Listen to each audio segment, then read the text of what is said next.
Big breaking news, civic ভলেন্টিয়ারদের জন্য বিরাট সুসংবাদ নিয়ে এলো আমাদের রাজ্য সরকার। Everyone and welcome back to my channel. তো আমার নাম সুদীপ বিশ্বাস, আমাদের স্বাগত, নমস্কার। আশা করি তোমরা সব খুব ভালো আছো আর আমি খুব ভালো আছি।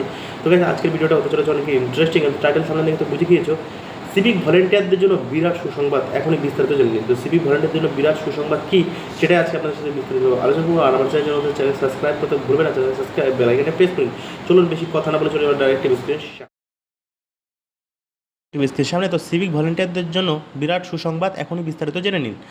সিভিক ভলেন্টিয়ারদের নিয়ে রাজ্য সরকার বড় সিদ্ধান্ত। এবার সিভিক পুলিশদের প্রশিক্ষণ দেবে কলকাতা পুলিশ। খবরটি প্রকাশিত হতেই সিভিক ভলেন্টিয়ারদের মধ্যে খুশির আমেজ বইছে।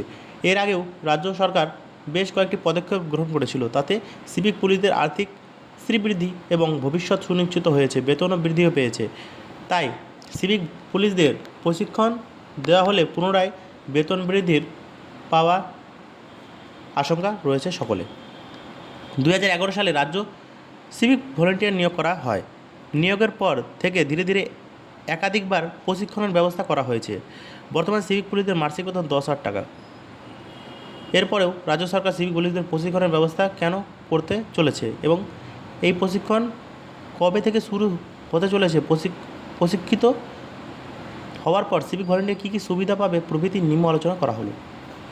সিভিক পুলিশদের প্রশিক্ষণ। সাম্প্রতিক আরজিকর হসপিটালে সিভিক ভলেন্টিয়ারদের নিয়োগকে কেন্দ্র করে রাজ্য সরকারকে একাধিকবার ভার্সনার শিকার হতে হয়েছে।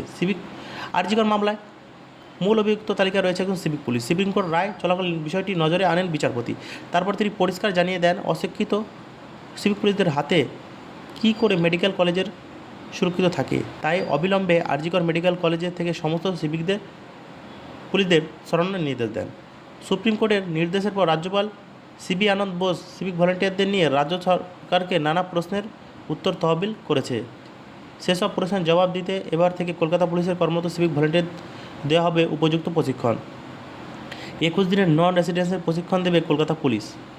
লালবাজার প্রশিক্ষণ সিদ্ধ অধিকার তাদের মধ্যে প্রশিক্ষণ নিয়ে আলোচনা শুরু হয়েছে। সিভিক পুলিশদের প্রশিক্ষণ দেওয়া হলে তারা আরও বেশি কাজ করতে পারবে, সেগুলি কাজ বর্তমানে করতে পারেন না। নতুন নতুন কর্মক্ষেত্রে সিভিক পুলিশদের নিয়োগ করা হবে। সিভিক পুলিশদের কাজের ক্ষেত্র বৃদ্ধি পাওয়ার পাশাপাশি তাদের বেতনও বৃদ্ধি পেতে চলেছে। প্রশিক্ষণ কবে শুরু হতে চলেছে? সামনে 26শে বিধানসভা রয়েছে। এই কলকাতা পুলিশ ও জেলা কর্মকর্তারা রাজ্যের নিম্নলিখিত নিয়ম শৃঙ্খলা বজায় রাখতে ব্যস্ত থাকবেন। তাই এই মুহূর্তে সিভিক পুলিশদের প্রশিক্ষণ নেওয়া যাচ্ছে না। পুলিশ সূত্রে খবর, আগামী 28শে মে থেকে প্রাথমিক অবস্থায় সিভিক পুলিশদের প্রশিক্ষণ দেওয়া শুরু হবে। প্রথম অবস্থায় 160 জন সিভিক পুলিশকে পুলিশ ট্রেনিং স্কুলে নিয়ে প্রশিক্ষণ